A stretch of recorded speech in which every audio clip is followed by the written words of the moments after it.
Hello, good morning. Wala pa tayong viewers. Siguro busy pa itong Hello, good morning.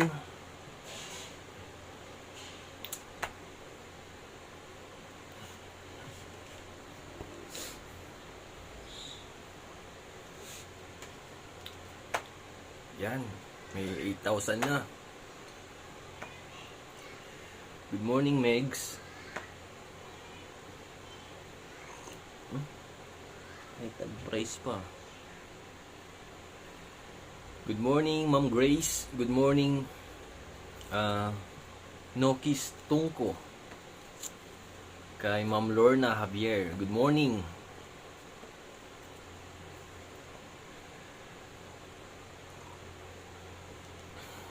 Kay Sebial. Kay Joem. Good morning. So, bago ho tayo pumunta ng trabaho, share tayo ng isang Bible verse. Paramihin lang natin yung viewers natin para sulit naman yung makakapakinig.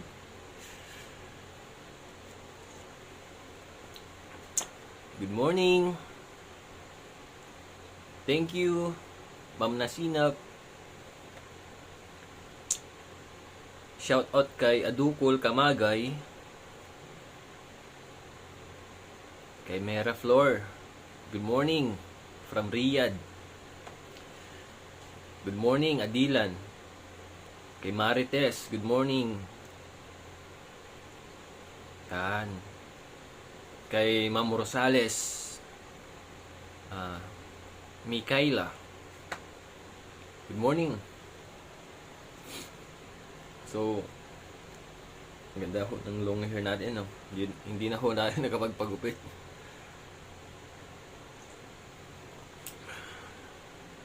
Yan.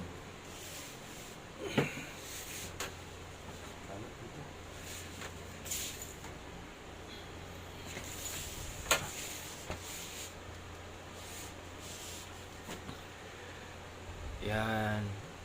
Kay Nick, good morning. Kay Adilan, yan. Kay Day, kay Rose. Okay pa ba itong book natin?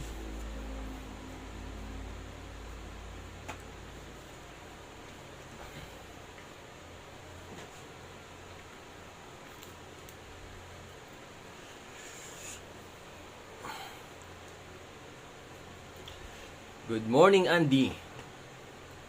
Kay Nema, Galam nga. Good morning. Kay Carol from USA. Kay Myra. Morning. Kay Eden Torres, good morning ho. Marjun, good morning. Kay Vin Dakuma. Idol, good morning. Kay Diwata. So, yan.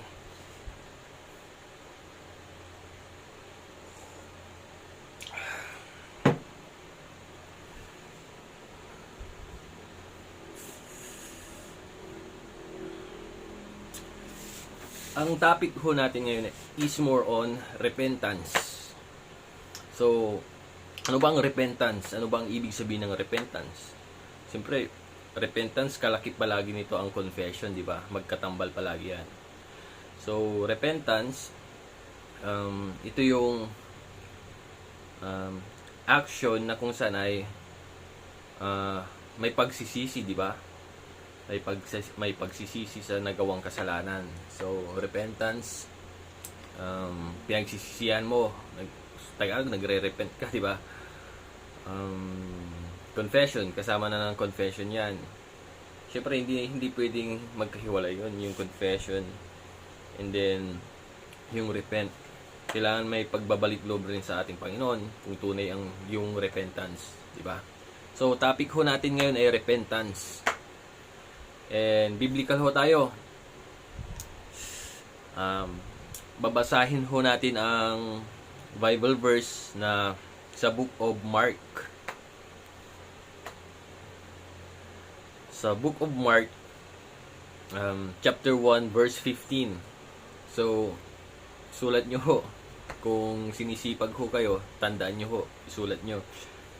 Sa Book of Mark, chapter 1, verse 15. So, sinabi ho dito sa verse 15, at sinasabi, naganap na ang panahon at malapit na ang kaharian ng Diyos. Kayo'y mangagsisisi at magsisampalataya sa Ebanghelyo. Di ba? So, ulitin ko At sinabi, naganap na ang kaharian naganap na ang panahon at malapit na ang kaharian ng Diyos. Kayo'y magsisi at magsisampalataya na. So, yun po yung sinasabi dyan. So, ba't ho sinabi sa Mark chapter 1 verse 15 na naganap na ang panahon at malapit na ang kaharian ng Diyos? So, ano yung panahon na naganap na? So, sa ibang libro ng Biblia, diba makikita doon sa Revelation, makikita doon yung mga magaganap bago ang pagdating ni Kristo, diba? Bago ang pagdating ng ating Panginoong Diyos. Sinabi doon na may mga magaganap na lindol, pagyanig, pagbaha, kahirapan, tag-unos, crisis. And then ito, yung pandemic, di ba? Biblical din ho yan. Magaganap talaga. So, sinabi dito, naganap ng panahon. Ibig sabihin, yung mga panahon na yon, yung mga crisis, sunod-sunod na crisis, ay naganap na. At sinabi dito, naganap ng panahon at may kasunod siya at malapit na ang kaharian ng Diyos. So, ibig sabihin, naganap na yung mga nangyari at sinabi na malapit ng kaharian ng Diyos. So hindi dito sinabi literally na kasunod nun ay ang paghukom o ang pagbabalik na ng Diyos, di ba, para litisin ng tao. So ito ay pagbibigay pa rin ng paalala sa atin na mula sa oras na ito ay pwede pa rin tayong sumuko sa Diyos, magbalik loob sa Kanya at mag-repent, di ba? Di ba? Kaya sinabi ng Diyos dito, kayo'y magsisi at magsisampalataya. So, ibig sabihin ng Diyos, di ba? Napakasimple, kahit na grade 1. Kahit na grade 1, alam natin ang ibig sabihin ng Diyos kung sinabi niyang kayo'y magsisi at magsisampalataya. Di ba? Marami kasi sa atin mga kaibigan na alam natin na may Diyos, alam natin ang masama, alam natin ang mabuti. Alam niyo ho, ang kulang ho talaga sa tao, kulang ho siya ng personal na relasyon sa ating Panginoong Diyos. Yun ho yung dapat nating i-adapt. Kahit na ikaw yung pinakamagaling sa devotion, ikaw yung pinakamagaling magsamba, ikaw yung pinakamagaling na speaker, ikaw yung pinagkalooban ng Diyos ng talent na makapaghimok ng mga tao na magbalik sa Diyos. Pero kung wala ka naman personal na relasyon sa ating Panginoong Diyos, di ba? Useless din ho lahat ng iyong paghihirap, di ba? Ang pinaka-importante sa tao ay yung personal na relasyon niya sa Diyos. Kasi paano niya maipapamuhay yung isang bagay na tinuturo niya kung wala naman sa kanyang sarili yun, di ba? Kung wala siyang connection sa Diyos, di ba? So, napakahirap talaga. Gaya ng napakaraming matatalino dito sa lupa. Ang daming nagpapatagisan ng kaalaman, ng karunungan, nagpapataasan ng ihi, nagpapalakasan ng kapangyarihan. Pero hindi mo makikita yung kabanalan sa kanila. May mga magagaling sa debate, di ba? May magagaling sa pagkukomento, pagbibigay ng opinyon. Pero pag-aaralan mo ang kanilang puso, kanilang pagkatao, walang kabanalan. Sila yung kayang-kaya nilang magmura, kayang-kaya nilang mambuli, magpahiya ng kapwa. Hindi ho kalooban ng Diyos 'yon, di ba? Iba ho talaga ang mayroong karunungan sa Biblia at relasyon sa Diyos sa taong matalino lang, sa taong mayaman lang, o mayabang lang, di ba? Magkakaiba po talaga sila. Napakapalad nung taong mayaman na nga, pinagpala na nga, at meron pang personal na relasyon sa Diyos, di ba? Napakapalad ho nung mga taong nagrepent at din nagbalik loob sa Diyos, di ba? Daig pa ho nila yung matatalinong tao na mukhang malinis, di ba? So, sinabi ho dito, ulitin ko ho. Biblical ho tayo, mga kaibigan. Sa Mark chapter 1 verse 15. Naganap ng panahon. So, naganap ng panahon yung mga hinihintay natin na nasa Biblia, nangyayari pa 'yon, di ba? Naganap ng panahon at malapit na ang kaharian ng Diyos. Kayo'y magsisi at magsisampalataya. So, yung unang warning talaga ng ating Panginoong Diyos, yung unang warning niya, nagaganap pa rin hanggang ngayon. Gaya nitong pandemic, di ba? Ang mga warning kasi ni Lord, una, yung mga pagbaha, paglindol, taghirap, gutom, crisis. Yan, crisis, yung gaya nito, pandemya, di ba? Isa itong crisis na talagang gusto nating mawala na. And then, isa ring mga sign na talagang malapit na ang kaharian ng Diyos ay yung nasusulat din kasi sa Biblia yun, mga ka-good vibes, yung ang tao lalong magpapakasamayan, di ba? Kung may taong uhaw sa salapi, lalong magiging sakim yan. Magpapakasama ang mga tao at ang mabubuti ay lalong magpapakabuti naman, di ba? Magiging immoral ang mga tao. So, nangyayari talaga yung nasa Biblia, di ba? Sinabi sa Biblia na napakarami, nakakasakit ito, mga kapwa. Nakakasakit ito ng mga kapwa ho natin tao na sabihin natin na yung mga illegal na relasyon, ganyan. Pagnanakaw, pagpatay, pakikiapid. Masakit ito sa mga taong may gawain, di ba? Kasi halimbawa na lang, ako, pagsabihan ako na yung auntie ko noon, sinabi niya sa akin na nung isa-isa lang, tigilan mo na yung si ganyan, ganito, kung hindi mo lang din siseriyoso. Masakit sa akin, di ba? Pero yun yung tama, di ba?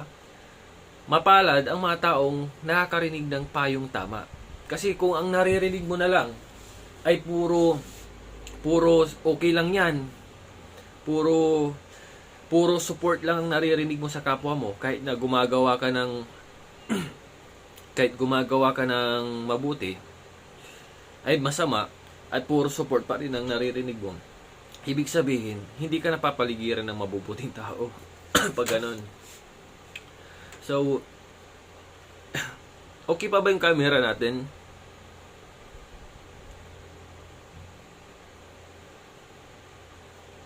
Tao po.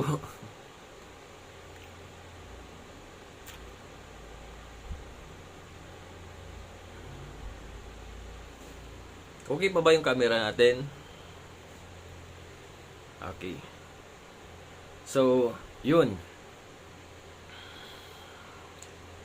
Bakit nga ba kailangan natin ng repentance, di ba? Bakit kailangan natin ito sa ating buhay? Ba't kailangan nating mag-repent? So, napaka-basic ho para sagutin. Kahit na ikaw mismo, kaya mo nang sagutin yun. Bakit mo kailangan mag-repent? Pero sa mga nakakalimot o hindi ho nila lubos na nauunawaan kung bakit kailangan ng tao ang mag-repent sa kanyang kasalanan, ganito ho yun, mga kaibigan.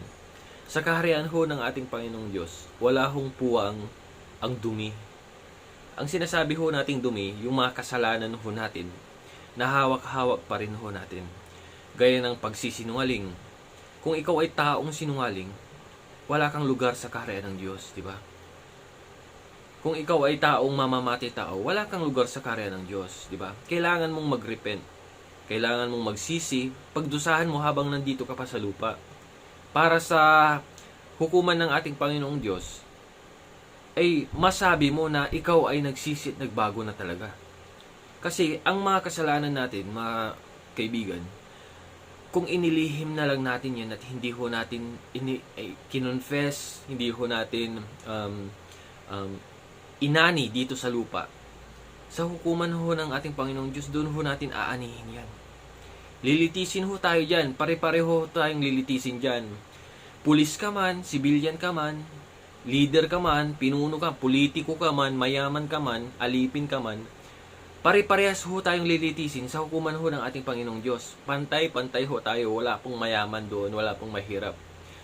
So napakaganda ho mga kaibigan na kapag ikaw ay namumuhay ng simple dito sa mundo, kapag simple lang ang buhay mo dito sa mundo, ikaw ay empleyado lang, minsan tambay, at nakikita mo na ang dami ng masamang tao, na kung sino pa ang nakakaangat sa buhay, sila po yung nagiging masama, which is kabaliktaran. Dapat sila po yung maging mas mabuting tao, di ba? Kasi pag bless ka, wala ka ng dahilan para maging masamang tao pa, di ba? Yung mga naghihirap, yung mga wala na halos makain, walang trabaho, frustrated, minsan magkakaroon ka pa ng point, di ba? At some point maintindihan mo sila na nagnakaw ito ng ganito kasi wala nang makain, walang maibigay sa pamilya, di ba? Minsan ikaw na bless, minsan kailangan mo mag-adjust ng pang-unawa eh. Kailangan ikaw na nasa taas, ikaw yung mas malawak ang pang-unawa mo sa mga tao na nasa mababa, di ba? Kailangan i-stretch mo yung blessing, di ba? Kasi kaya nilikha ang mahirap at mayaman kasi may purpose yan eh. Ang nais sana ng Diyos ay itong si mayaman, spread niya ang kanyang biyaya dito ho sa kanyang mga nasasakupang mahirap, di ba? Hindi ho, minsan ho, nagiging pilosopo ang tao. Pinaghirapan ko to eh. Di sana maghirap din sila. Huwag silang tutulog-tulog, magbabatug-batugan. Pero, ang point ng Diyos dyan eh, nandyan na yan eh. Kung sabihin natin, batugan sila, batugan sila. Ngayon, dahil sa batugan sila, magiging madamot ka na lang ba? Di ba? So, ibig sabihin, wala ka ng obligasyon kasi batugan sila, di ba? Ang nais ho ng Diyos, yung nagpapadaya na lang ho tayo, di ba? Yun naman yung nais ng Diyos dyan eh, kung magbasa ho kayo ng Biblia. Ang nais ng ating Panginoon, yung mas gusto niya pa na inaapi yung kanyang anak kaysa yung kanyang anak ang makapang-api, di ba? Mas gusto niya pa na yung anak niyang manakawan, ang mawalan, kaysa yung anak niya yung magkasala, di ba? Ganoon naman talaga ang nais ng Diyos sa atin. Ang nais ho ng Diyos sa atin ay hindi ho laging nakakaangat sa buhay. Ang nais ho ng Diyos sa atin ay laging maging banal. Yun ho yung gusto ng Diyos talaga sa atin. At which is napakahirap, di ba? Aminin natin, maging sa ating mga personal na buhay, sa ating pamilya, hindi ho talaga natin masunod ang ating ama, di ba? Ang ating tatay nga dito sa pamilya, minsan sinusuway, di ba? Ganon rin ho sa ating Panginoon. Minsan talaga hindi ho talaga natin nasusunod ang Diyos. Huwag ho tayong maging ipokrito na 100% ay nasusunod ho natin ang mga utos ng Diyos. Hindi ho. Pero hindi ho ibig sabihin nun, nasusuko na lang ho tayo, na okay lang. Hindi ho. Pananagutan pa rin natin yun sa Kanya. Lahat ng pagpapakasaway ho natin, pagmamalabis ho natin, ipagsusulit ho natin lahat yan sa ating Panginoong Diyos. Diba? Kaya, ito mga ka-good vibes, nagkakandak ho tayo ng mga ganitong pag-uusap. Kasi, isipin mo no, kung mamumuhay na lang tayo araw-araw sa mga salitang wala namang sense, di ba? Awayan, chismisa na walang kwenta, pagchismis natin yung buhay ng ating kapitbahay, buhay ng ating kaibigan, buhay ng kung sino man na pwede nating pagchismisan, di ba? Walang kwenta. Pero kung ang pagchismisan ho natin ay kung ano yung kalooban ho ng ating Panginoong Diyos sa atin, di ba? Di ba mas makakatulong pa po yun sa atin? Di ba isipin nyo, kapag ang mga kausap mo ay may respeto sa isa't isa at may respeto sa Diyos, magiging marespeto ka rin, di ba? Ang bukang bibig mo rin puro panglangit, puro makadiyos, puro makatao. Kasi alam mo na ang topic mo at ang mga kasama mo ay may respeto sa Diyos, di ba? Pero kung subukan mong sumali sa mga grupo na hindi ina-acknowledge ang Diyos, sa mga grupo na puro puro puro trip lang ang pinag-uusapan, puro buhay ng ibang tao, 'di ba? Magiging ganun ka rin. So isa rin na nais ho nating sabihin dito. Kapag ikaw ay nag-repent na, ikaw ay isinuko mo ng sarili mo sa Diyos, i-give up mo na rin yung mga grupo mo na hindi kumikilala sa Diyos. Kung ayaw mo namang i-give up, maging ilaw o asin ka sa kanila, di ba? Kailangan kakitaan ka ng pagbabago. Kailangan makita sa pagkatao mo na tinanggap mo nga talaga ang Diyos para hindi naman mapahiya ang Diyos dahil sa'yo. Kasi pagka sinabi ho natin na tinanggap ko na si Kristo, nagsisi na ako sa aking mga kasalanan, and then one time nakita ka dyan, nagluluko ng bababae, di ba? Lulunukin mo lahat ng sinabi mo. Para mo na ring sinampal ng harapan ng Diyos, di ba? Na ipinagmamalaki mo ang Diyos sa buhay mo. Pero hindi mo naman kayang pamuhayan, di ba?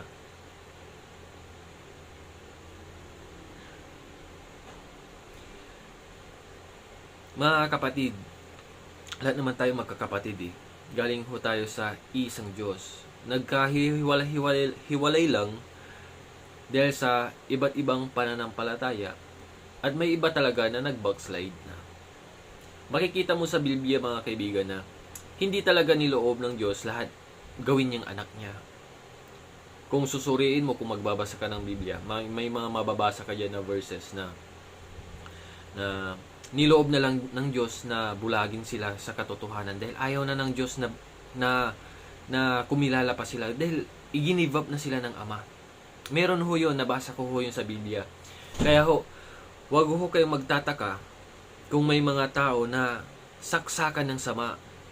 Wag ho kayong magtataka kung may mga taong ginawang bisyo na ang paggawa ng masama at wala ng respeto sa Diyos.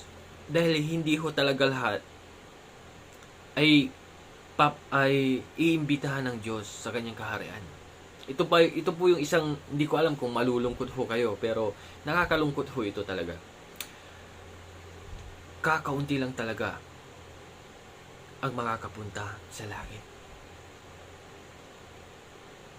Ito ho yung nabasa ko doon. Maski sino man sa atin, hindi ho talaga natin tiyak kung doon ho tayo pupunta. Kaya nga masikip ang pinto papuntang langit. Ngunit napakaluwang ng pinto o unang agusan papuntang impyerno.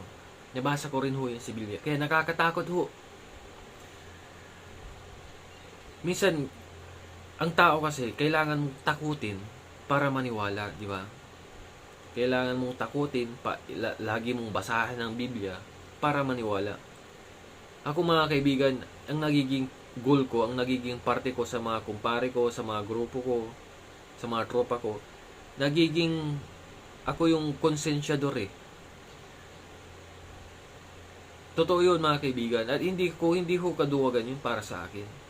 Yung maging konsensyador ka. Lagi, ang hilig ko hong mangonsensya ng mga kasama.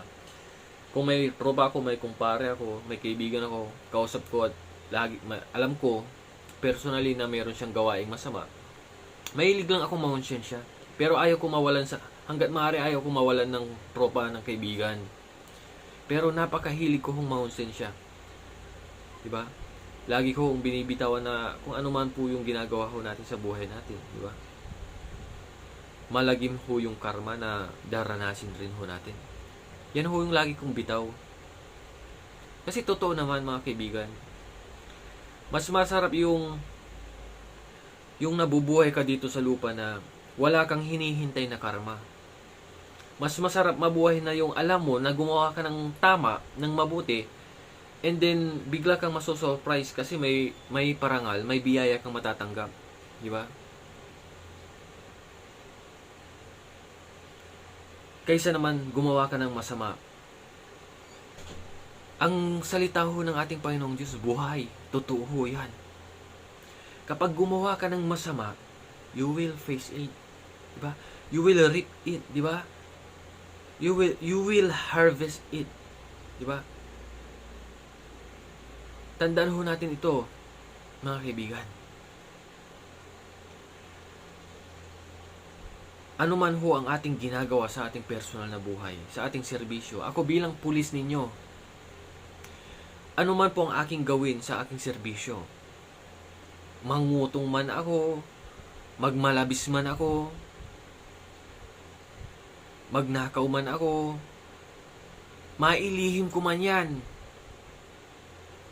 pero walang lihim sa mata ng Diyos.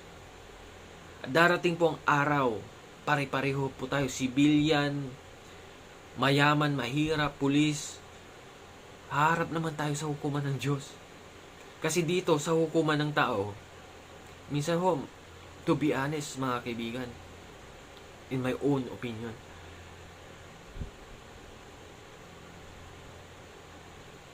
hindi ko alam kung wala naman talagang perfectong batas eh. Pero madaling imani-obra ang batas dito sa lupa. May pera ka, mayaman ka, napakasarap mabuhay dito sa mundo. At ang tanging mga mahirap lamang, talagang mahirap. Di ba? Mahirap maging mahirap. Pag poor ka, mukha kang gusgusin, dihado ka. Pag mayaman ka, marami kang connection, yamado ka. Pero yan mga kaibigan, mga kapatid, dito lang yan sa lupa. Pero sa kaharian ng Diyos, walang sisiga-siga doon. Walang mayaman-mayaman doon. Diba? Walang mahirap doon. Kung ikaw, matuwid ka kahit mahirap ka, kampi ka sa Diyos. Kampi ka niya.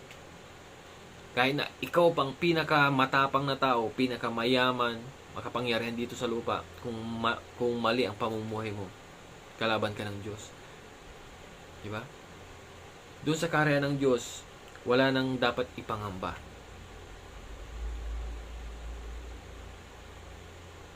Dito talaga sa lupa, mga kaibigan,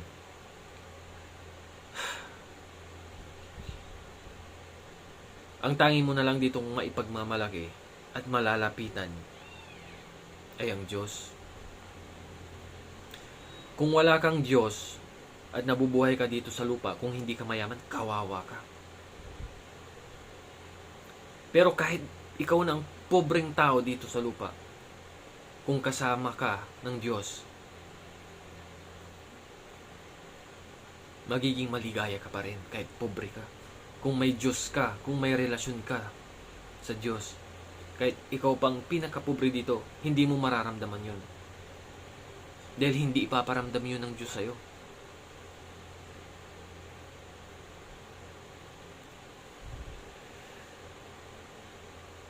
So, ngayong simana, ang tunay na repentance ay ang pagbabalik loob sa Diyos. At pakikipaghiwalay sa mga bisyo o sa mga makamundong bagay. Yun po ang tunay na repentance. Ikinalulungkot ko pero disagree talaga ako dun sa mga sinasaktan talaga ang kanilang physical na katawan upang ipakita lang nila ang pagmamahal nila o ang kanilang paniniwala sa Diyos, upang ipakita nila na sila'y nagsisisi. Hindi po tamang pamamaraan po yan, mga kaibigan. Tinapos na po ni Kristo ang paghihirap natin dito sa lupa. Ang nais niya lang gawin ay pamuhayan na natin ang mga salitang itinuro niya sa atin. Hindi na natin kayang tumbasan pa at huwag na nating susubukan pang tumbasan ang pagpapakahirap na nagawa ni Kristo para sa atin. Ang nais ng Diyos, tunay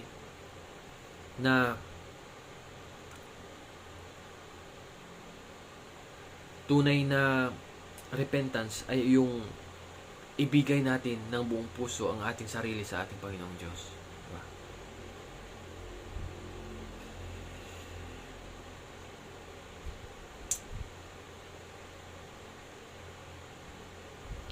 Sana after this Holy Week, magkaroon pa rin ng pagbabago, tunay na pagbabago. Yung dating palamura, dapat matanggal nyo yun kung talagang tunay ang pag-alala nyo sa ating Panginoong Diyos. Diba? Yung babaeng mahilig makiapid. Diba? Yung lalaking malibog, manyak. Diba? Dapat after this Holy Week, kung tunay yung pagdarasal mo, pag-alala mo kay Kristo, ipamuhayan mo yung kanyang buhay, kanyang salita. Diba? Yung mga magnanakaw dyan,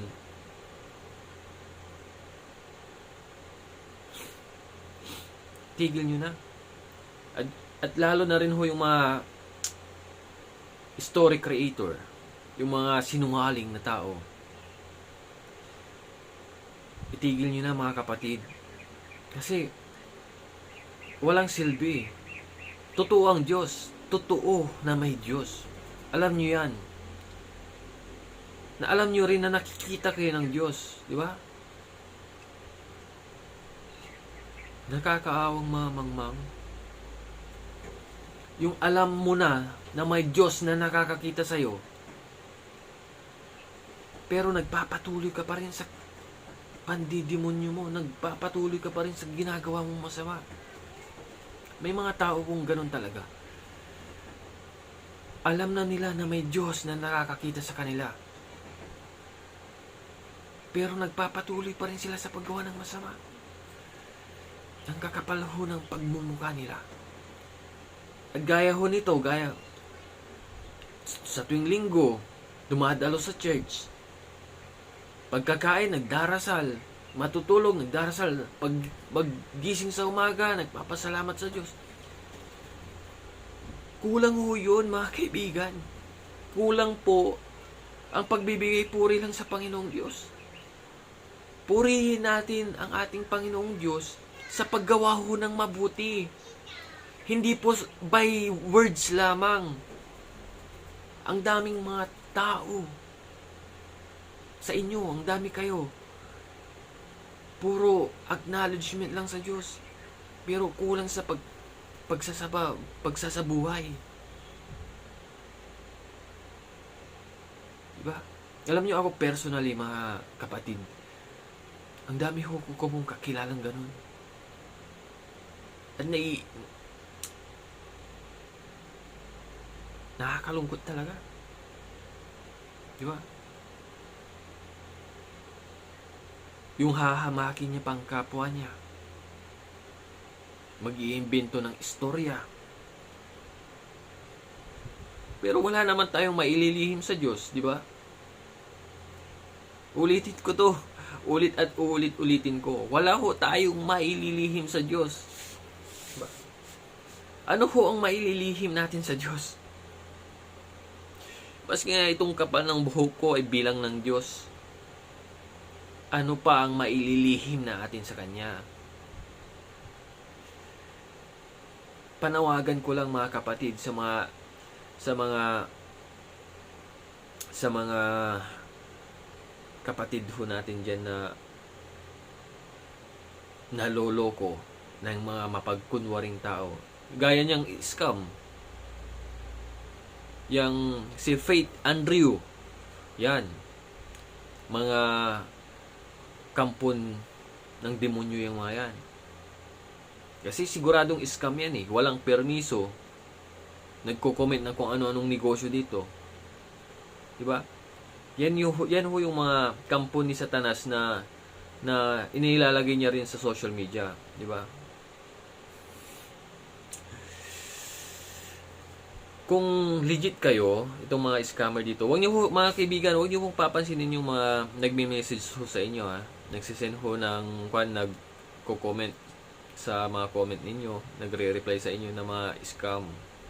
Scam po yung mga yan. I-search niyo po ang kanilang profile. Puro lang, ewan ko ba. Pero magpakatalino naman tayo, mga ka-good vibes, di ba? Pag may mga ganyan, ignore nyo na lang, di ba? Focus ho tayo sa good vibes lang na mga topic ho natin. Yung mga ganyan ay pakana lang naman ni Satanas, di ba? Para para kunin yung attention ho natin, di ba? Pero ito ang totoo. Ito yung totoong totoo, hindi ho ito scam. Mag-invest ho tayo sa Diyos. Invest ho natin sa paanong paraan? Paggawa ng mabuti. Di ba? Paghinto sa paggawa ng masama. Investment ho yan. Kasi nag-iipon po tayo ng kayamanan sa langit, sa Diyos. Doon ho tayo, kung nag-invest ka po dito sa lupa, nag-iipon ka dito ng 30% of your income, ini-invest mo dito sa lupa. Dapat 90% ng buhay mo, ini-invest mo naman para sa Diyos, di ba? Sa Diyos ho tayo mag-invest, di ba? Kasi useless ang kayamanan, useless ang pera, kapag hiwalay ka naman sa kalooban ng ating Panginoong Diyos, di ba?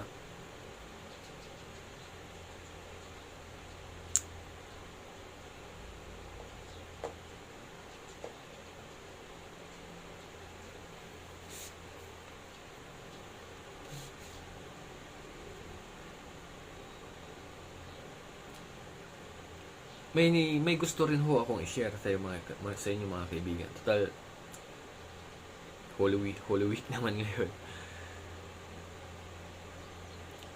Gusto kong isa-isip nyo to mabuti. Yung isipin nyo to, kahit natutulog na kayo, kahit saan man kayo, yung isipin nyo ito.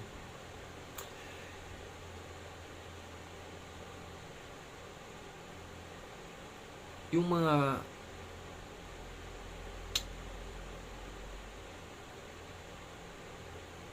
mga niluloko nila yung sarili nila. Yung mga nagdarasal, pero ang pamumuhay, diba? Hindi mo makikita sa kanilang buhay, hindi mo makikita sa kanilang mga ugali. Diba? Salip ang nakikita mo sa kanila yung mga gawain na pabor kay Satanas. Diba?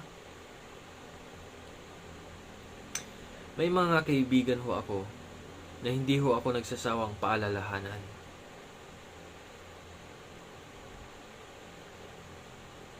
May mga nagchat-chat ho sa akin, nagsasabi ganito, meron akong bawal na pag-ibig, meron akong karelasyon na ganito, ganyan. After nila mag-seek ng advice, binibigay ko yung advice. Hindi advice ng isang kaibigan ha.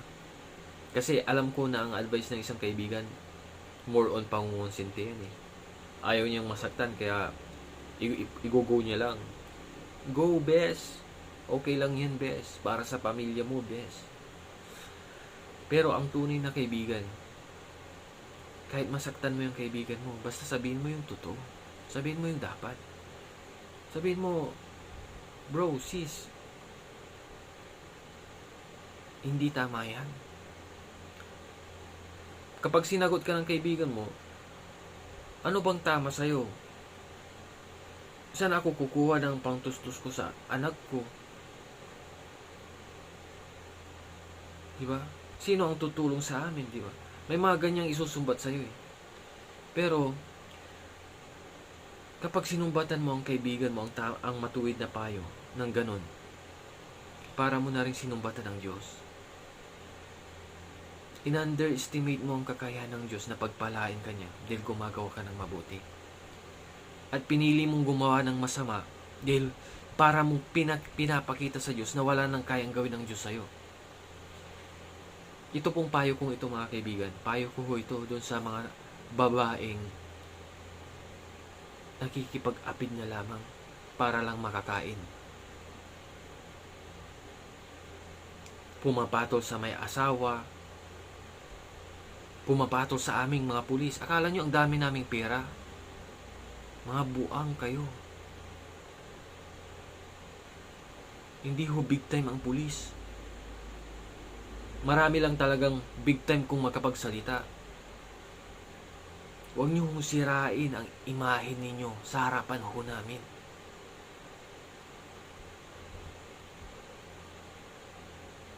Huwag ho kayong magbulag-bulagan, huwag ho kayong magbingi-bingihan.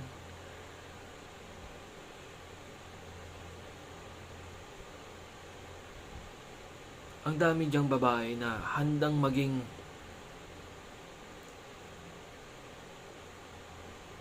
kawawa ho kayo.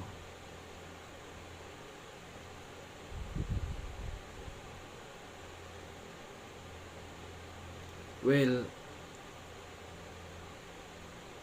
tayo nagmamalasakit lang naman. It's their choice pa rin, di ba? Yung mga word ng Diyos, option, nagiging option na lang sa kanila kung susundin ba o hindi nila. Pero Diyos yan eh, di ba? Kung meron siyang command, gawin mo. Kahit napakahirap, di ba?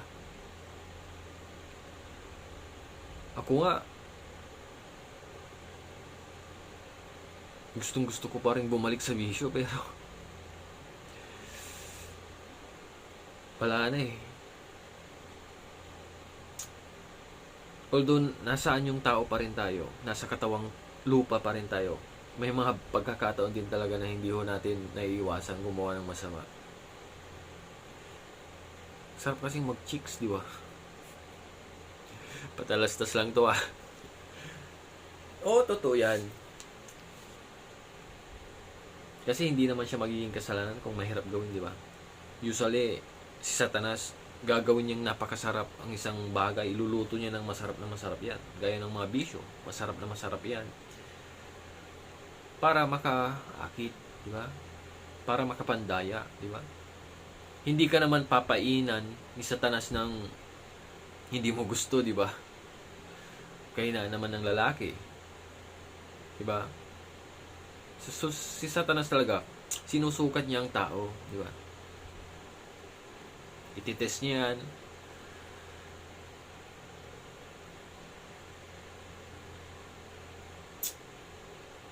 So, yun mga ka-good vibes. Magandang umaga po sa inyo. Mamaya ulit kung may time po tayo.